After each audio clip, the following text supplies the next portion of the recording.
sukhinah sarve santu niramaya sarve bhadrani pashyantu ma kaschit dukkhamapnuyat.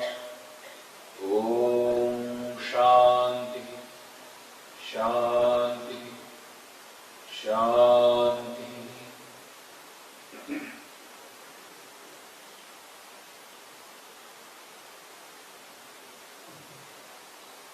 Let all become happy, let all become healthy, let all attain good, let none suffer in the whole world. Om peace, peace, peace. The chairperson of this meeting, Padma Shri Dr. Vijay Bhatkar, Dr. Manmat Gharote, Sri R.J. Tavade, respected Gau Maharaj, respected Swami Asanganandji, other respected Swamijis,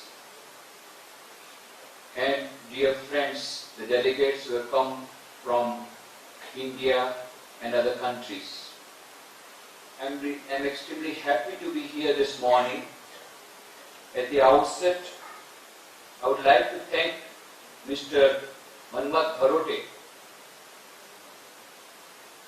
for giving me this opportunity of meeting you all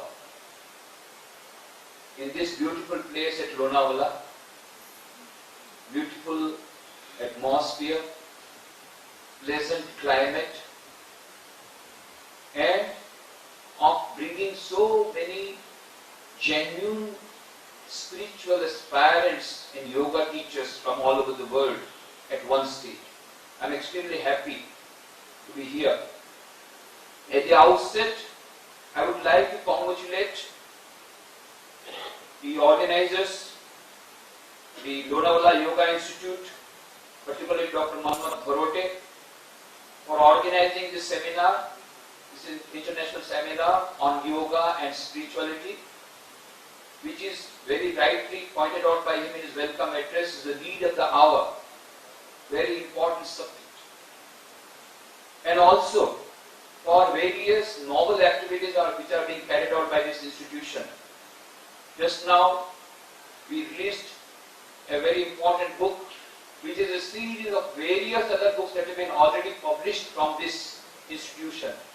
And I am very happy that Dr. Manmat Gharote is walking in the footsteps of his father, of his late father, who did so many novel activities, including bringing out these various useful publications. I particularly would like to point out to a publication, Encyclopedia of Traditional Asanas.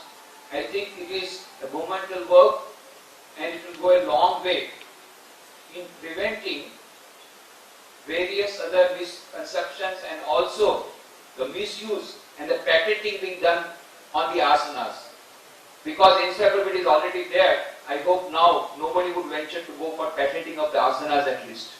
Because nowadays they are going for patenting in the other countries. Whatever they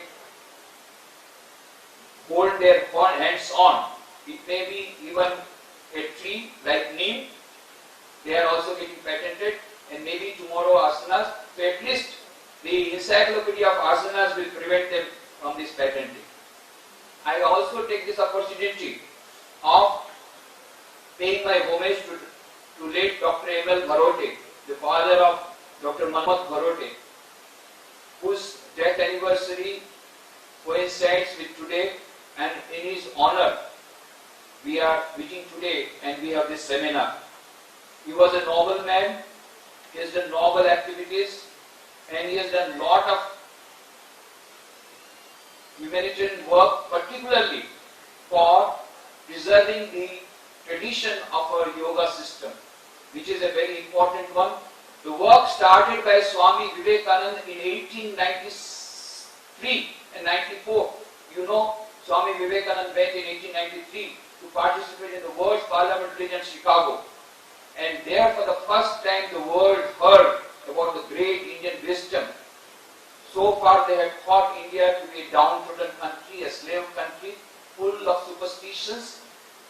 devoid of any spiritual wisdom, but with his historic speech at the Parliament of Religion, Swami Vivekananda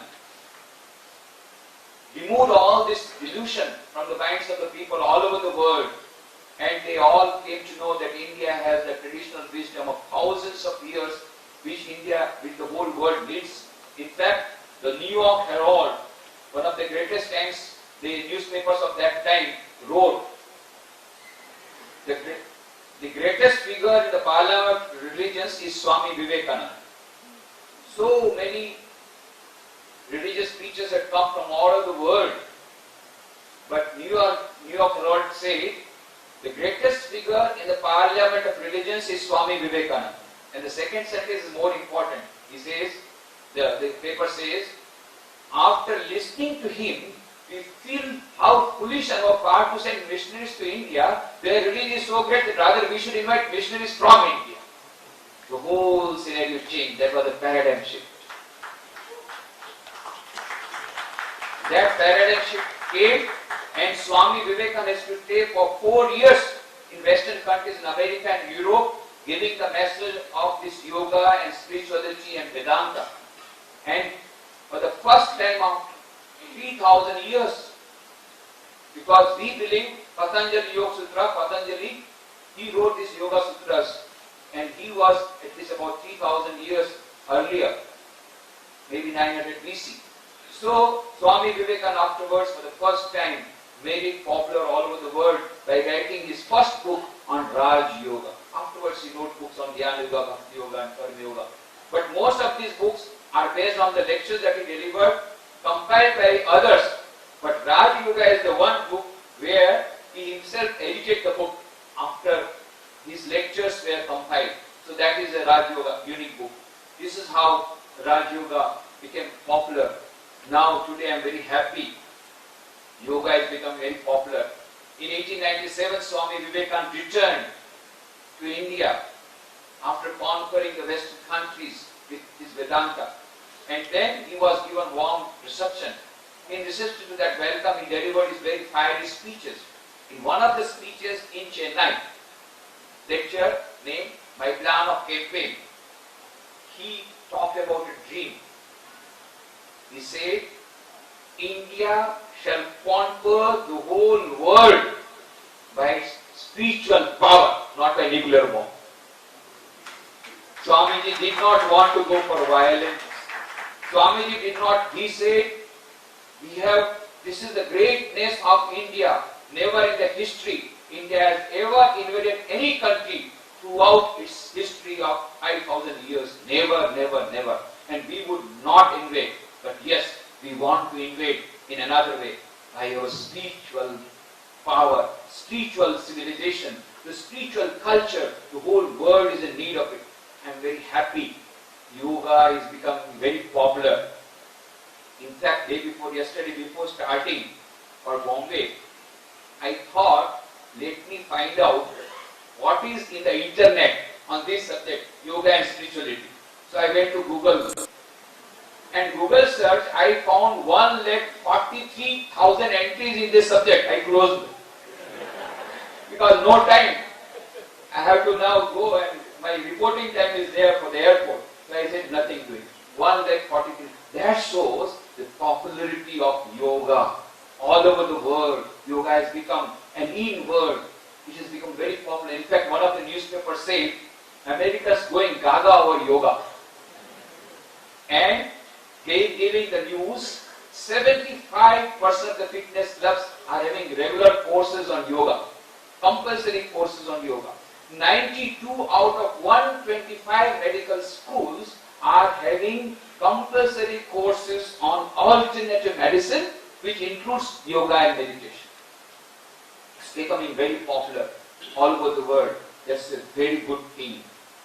And on 4th August 2003, the Time magazine, being brought up from New York, had a special article. On the front page was the photograph of a Hollywood actress meditating. Hollywood actress meditating. Inside there is a special article. The name of the article was Just Say Om. and it was told scientifically, giving all the facts and figures how meditation is becoming popular in America and what are the advantages of meditation and yoga. And then it said 10 billions of Americans are having regular meditation. And you cannot have meditation in America now. Boardrooms, classrooms, airports, railway platforms, hospitals, prison houses, everywhere you have meditation chambers. 2004, I had been to UK to participate in the second International Conference on Disaster Management at Coventry, held by Coventry University. As you know, on 26 January 2001, we had an earthquake in Gujarat and a lot of disaster. And this is a tradition, as per the tradition of Ramakrishna Mission, started by Swami Vivekananda, worship of God in man. Whenever there is a disaster, the very first day we reach. So we reached, and then we carried out extensive relief work, and 200 millions of rupees we spent for constructing 81 school buildings and 6 colonies. And so the international community wanted how we could do this work so quickly. And so I had gone there for the presentation. So I thought of taking this opportunity of visiting our centers in Europe, in Holland, Germany, France, Switzerland. My return flight was from Zurich to Bombay. And there was some time left, so I was strolling through the new airport that they have done. They have made in Zurich, beautiful airport, big market. I was strolling through the market in search of a book. Suddenly I found a signboard at Zurich airport, meditation chamber. Meditation chamber they have made at the airport, Zurich airport. Everywhere now they are going for meditation chamber. Meditation and yoga is becoming very popular. It's very good. Swami Vivekananda dreamed that Indian spirituality will invade the whole world. Why? Not for the glory of India. Because India has got a treasure, that nectar of Vedanta, that nectar of spirituality, that nectar of yoga. Let this nectar spread everywhere and save them from suicide. You know how many books are being published. People are suffering. People are suffering very much. The rate of suicide is going high. Many books are being published. There is a book being published in America. Darren Humphreys has written the book. The name of the book is The Final Exit. And the book is also exit not available. After a long search, I found one in the bookshop. What is written there? I wanted to know what is written there. Such a popular book, hot selling like hot cake. What is the written there? I found what is written there. How to commit suicide. Various ways and means of committing suicide. And the bestseller book name in Japan is The Complete Manual on Committing Suicide. Suicide User's Manual is the most famous book in France. People now want to commit suicide. The suicide rate is increasing in a very rapid way. And according to National Institute of Mental Health, 25% of people in America are regularly going to psychiatrists. 42% of the executives and employers of 44 years and above are suffering from mental disorder in Japan, according to Ministry of Health Japan, and 100 new mental hospitals opening on an emergency scale. People are becoming mad, schizophrenic, suicide. They are not having mental peace. It is at this juncture. Because of that, and stress management has become a very important subject. According to Chicago-based Research Corporation, 40% of the companies in America are having regular courses on stress management. And the Western models of stress management are not working. Voodoo dolls, punching bags, head diaries, not working. You know, the Western psychologists say, you know why the stress comes? When you do not express your feelings, the emotions, they go into the subconscious mind and then they create problem. So you should express your feelings. My God, I go to the office and my boss fires me left and right without any justification, without any mistake on my part, just because when he came out of his house, his wife had fired at him and he cannot pay back. So he comes here and he fires at me without any justification, and I also want to pay back in the same fire. And I know also how to pay back the same. But if I speak, I will lose my job. So I pocket that insult, and those emotions go into the subconscious mind and create stress, and afterwards result in strain. So the Western psychology says you should express your feelings. My God, if I express my feelings, I will lose my job. Don't worry, we have got a solution. go to the market and purchase voodoo dolls. Voodoo dolls are available along with the fees. Bring the voodoo dolls, close the doors and windows, and put the voodoo doll on your table, and then write down the name of your boss, or your mother-in-law, or your daughter-in-law, whomsoever you want to put anger on, and write down and start pinching. Now 3 pins are available: blue pins for pinching mildly, then black pins are available if you want to pinch more, and if you want to give a serious injury, black pins are available, and if you want to murder your boss, red pins are available. Just murder and have a nice sleep. No need of tranquilizer. Because you murdered your boss, have a nice sleep. But unfortunate part of this, second morning when you go to the office, the boss is sitting on the chair again, what to do? You murdered him in your room, but again the boss is second in the chair. So these methods, voodoo dolls, head diaries, punching bags, these methods of stress management are not working. And that is why the whole world, Western world, including the Western world, they are all coming at the feet of yoga and meditation. These are the only methods of stress management. Very nice. I am very happy. They are all coming at the feet of yoga and meditation. This is one part of it. Now I will give second slide. Yoga and meditation, and particularly yoga, is also being misused. The word is being misused. Just the other day, 2 ladies, they walked into our center there in Baroda. You know, it is just opposite railway station. Swami Vivekananda himself stayed in that bungalow, Dilaram bungalow. That was handed over to us by the government of Gujarat for converting to befitting memorial of Swami Vivekananda, because Swami himself stayed there. So that bungalow is just opposite railway station. So anybody can walk in. So 2 ladies walked in and they asked one question. Do you have classes on yoga? I could understand both were competing with each other in increasing weight of their bodies. And so I knew what type of yoga they wanted was yogasana. I said, no, the type of yoga you are studying for, we are not having. We have Raj Yoga, Bhakti Yoga, Jnana Yoga and Karma Yoga. But I think what you want is yogasana. Yes, we want to reduce our weight. Like, okay, then you go to so and so place. But this is what is there. Most of the time, yoga is being bracketed or is being labeled as yogasana. It is a misnomer. Yoga is not only yogasana. Yogasanas, of course, are very good, and they will give you good physical health, very good, and is not nothing bad. Shariram adyam khalu dharma sadhanam.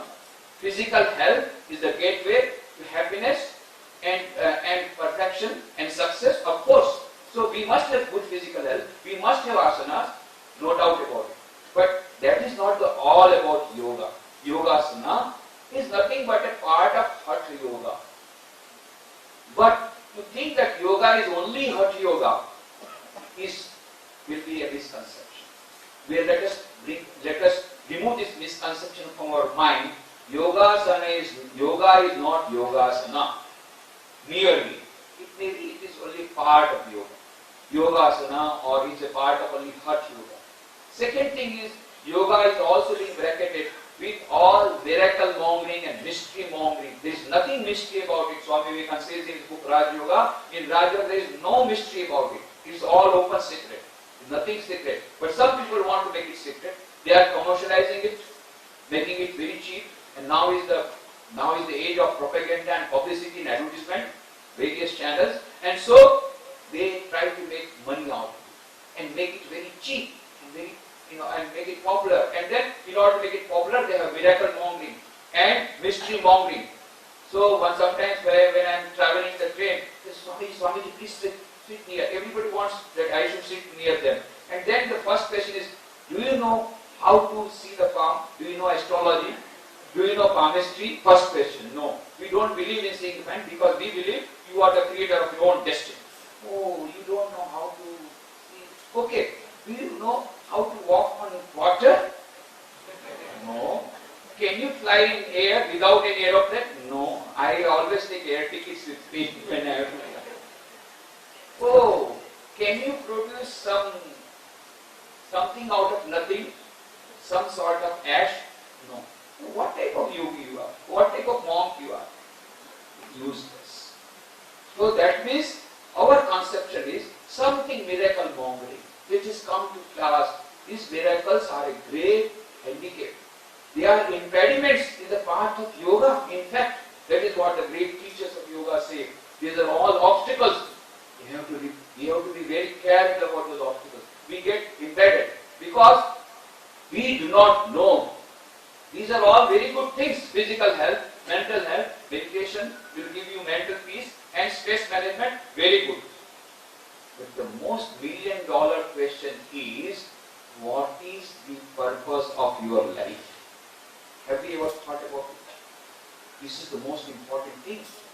What is the ultimate goal of yoga? I remember a Zen story. A horse was galloping at full speed.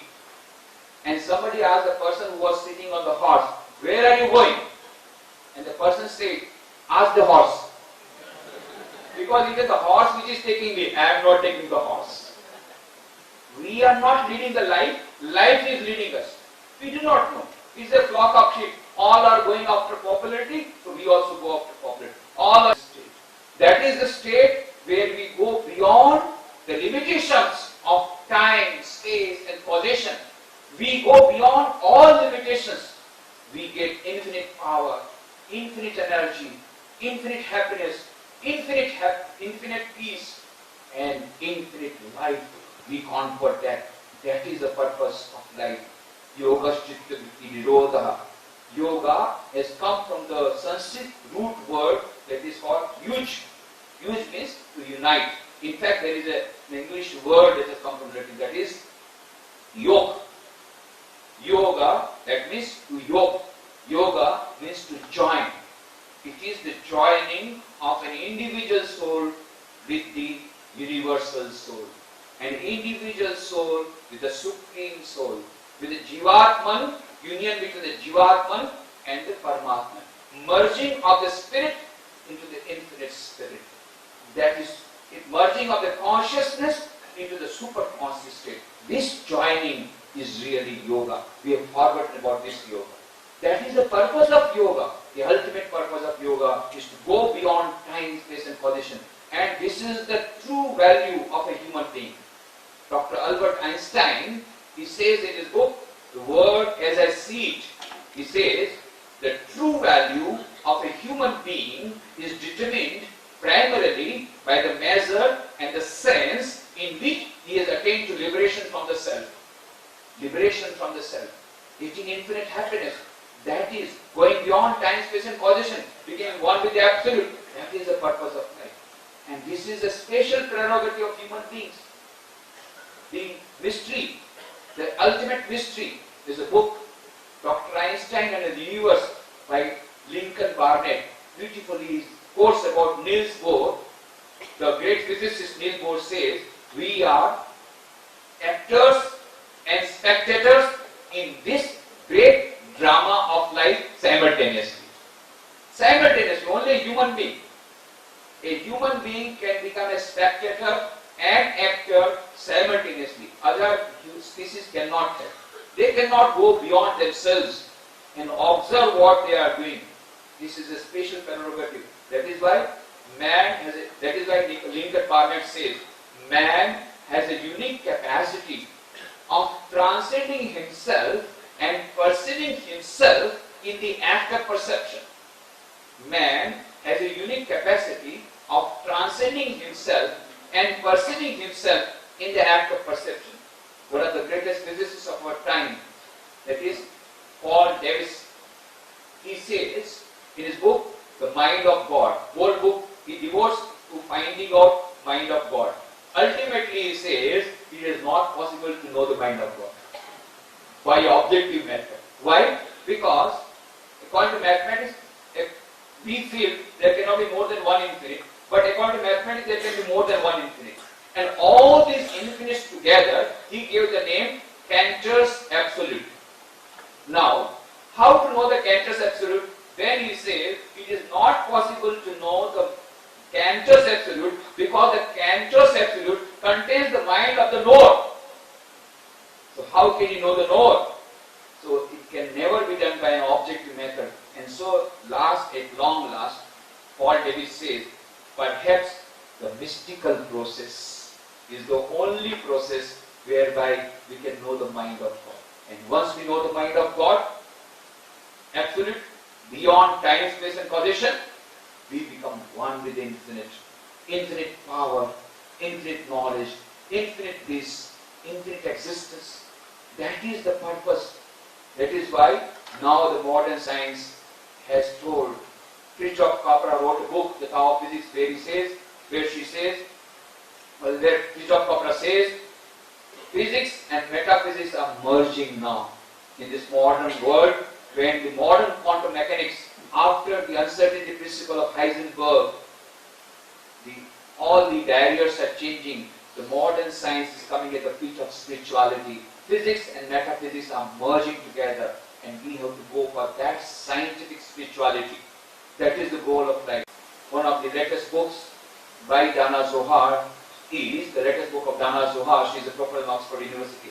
SQ, Spiritual Intelligence, the Ultimate Intelligence. She says, neurologically, physiologically, biologically, psychologically, from every point of view, there is a concluding evidence. There is something called SQ, which is the basis of both IQ and EQ. And what is IQ? IQ will tell you how to play the game of life. Intelligence quotient. What is EQ? Emotional quotient. EQ will tell you how to play the game of life under changed circumstances with changed strategies. And what is SQ?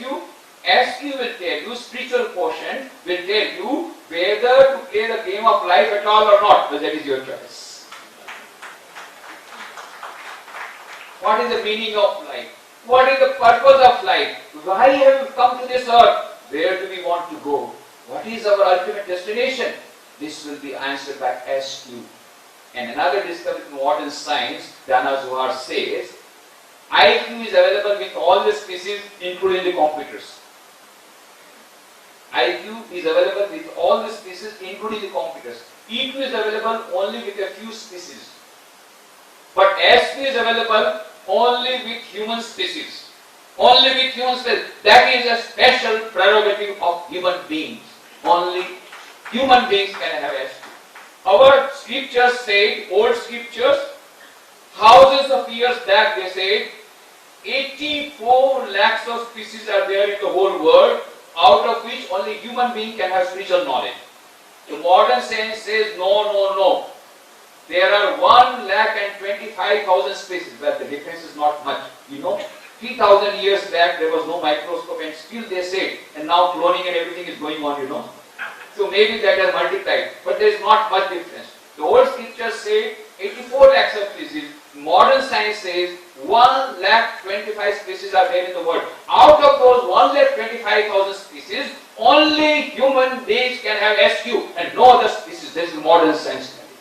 So they are all coming at one point. We have got a special prerogative. We have a special privilege as human beings to develop this SQ, to manifest the perfection. That is the goal of life. That is why Swami Vivekananda puts it beautifully in his book on Raj Yoga. That is, you read the second chapter of Patanjali Yoga Sutra. Swami Vivekananda was the first one who translated into English during those times and gave a commentary in 1894. 1894, not 1994. 1894, Swami Vivekananda wrote Raj Yoga. And there, in the second chapter of Patanjali Yoga Sutras, 25th shloka, what he gives is the gist of all of spirituality, is the gist of Vedanta, is the gist of spirituality, is the gist of yoga. What does he say? Each soul is potentially divine.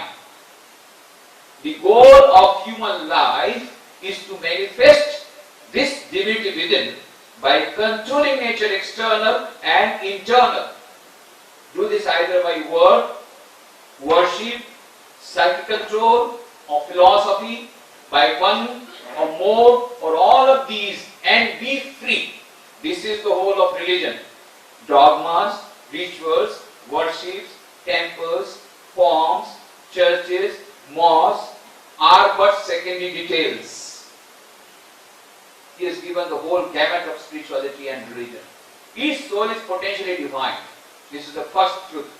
Inside each and every human being, there is a center of consciousness which is beyond time, space and causation. Inside every human being, irrespective of caste, creed, color or religion, each soul is potentially divine.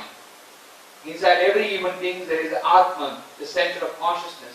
But Upanishad says, Esha sarveshu bhuteshu gudo atmana prakashate drishyate tvagraya buddhya shukshmaya shukmadarshati. Inside every human being there is this Atman which is not seen. Then what is the proof?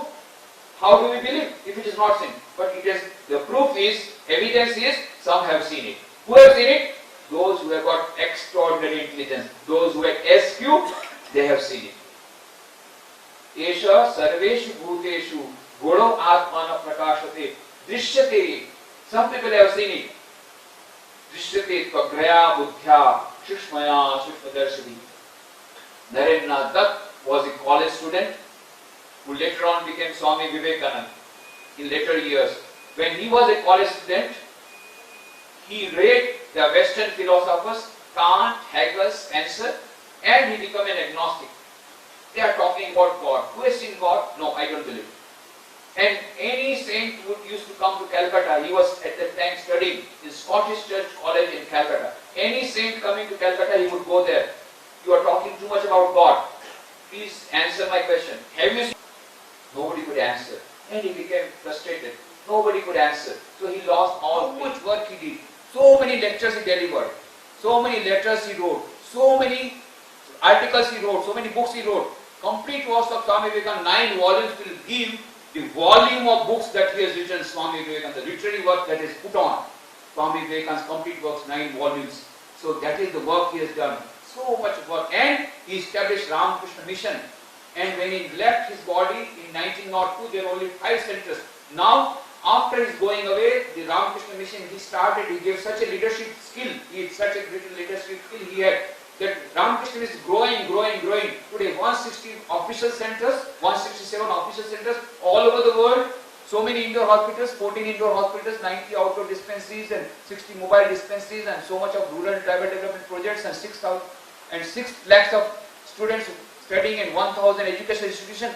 Lot of work expanding. And he was the leadership skill. What a great Karma Yogi Swami Vivekananda. And Bhakti Yogi, he was all Bhakti within and Jnana without, as he said. And Jnana Yoga, his name was Vivekananda. Vivek means discrimination. What a power of discrimination. And Vairagya and Jnani he had. Read his book Jnana Yoga. Read all the 4 yogas. He was helped in all. So Sri Ramakrishna and Swami Vivekananda and Ma Sharda Devi's lives, they tell us how we can combine all the 4 yogas. How the monks and devotees of Ramakrishna Mission, they combine 4 yogas. In the early morning we have meditation and prayer. Every ashrama we have meditation and prayer in the morning. In the evening again we have meditation and prayer. And then we also have a little bit of reading from Gita or some scripture or the Gospel of Sri Ramakrishna or some scripture. And in the evening again is some reading from the scripture. Reading from the scripture is Jnana Yoga. Prayer is Bhakti Yoga. Meditation is Raj Yoga. All the 3 yogas morning and evening. And whole day we are working. That is Karma Yoga for the Lord. This is how we are trying to combine. So I say all the devotees have a sandwich sadhana. What is sandwich sadhana? The lady devotees, they know here, they prepare sandwich. How do they prepare? Take 1 piece of bread and then put some masala, some butter, some cheese or some tomato, something you put, and then put another piece of bread, sandwich is ready. So morning, put 1 piece of bread. Oh Lord, whatever I will be doing whole day is all dedicated unto you. 1 piece of bread. And then whole day go on working, that is masala. And night, oh Lord, whatever I have done is dedicated to you. Another piece of bread, sandwich ready. That is the sandwich sadhana, converting worship into worship. So these 4 yogas, Jnana Yoga, Bhakti Yoga, Raj Yoga, and Jnana Yoga, Bhakti Yoga, Raj Yoga and Karma Yoga. These 4 yogas, Raj Yoga, Bhakti Yoga, Jnana Yoga and Karma Yoga, these 4 yogas combinedly make it a yoga. And when we say yoga, we think yogasana. Now you know what a wide coverage it has. Yoga is not only yogasana. Yoga is not only Hatha Yoga. Yoga is not even Patanjali Yoga also. Yoga is only Raj Yoga is only part of the 4 yogas. Yoga means union with God, union with infinite, infinite knowledge, infinite bliss, infinite existence. I have already taken much of your time. I am extremely thankful once again to Dr. Garote for giving the opportunity of sharing my thoughts with you. And I am sure today we will have a lot of very good, and still our chairperson is going to speak. I am waiting for his speech, and then many more scholars have come. They will be presenting papers. I am going to remain and listen to their papers also. First I thought I will be going away, but I thought no. After seeing so many brilliant faces and so many scholars, I am tempted to stay back and listen to all these great speeches that will be coming. I really congratulate once again Dr. Garote for this wonderful conference that is organized, and I am sure with the presenters of these papers and at the end of the seminar, we will have a very clear thinking. Yoga and spirituality not only are complementary, but they cannot be separated. Yoga only a part of spirituality. Yoga will lead, of course, to spirituality, and spirituality is an essential part of yoga. Both cannot be separated. They are watertight compartments in each other, and to separate them will be giving an insult to the word yoga. Thank you very much.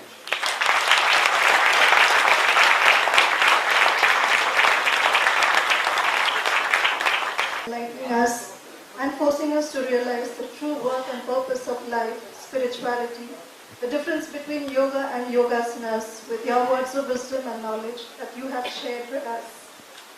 We would now like to break for 15 minutes, only for 10 minutes, and we meet again at about 12:40, the same place. Ram Chandra Tauri to please come up on the dais. Swamiji, I cannot help but express the fact that you have made me speechless and perhaps even thoughtless. You are amazing. And this comes right from my heart.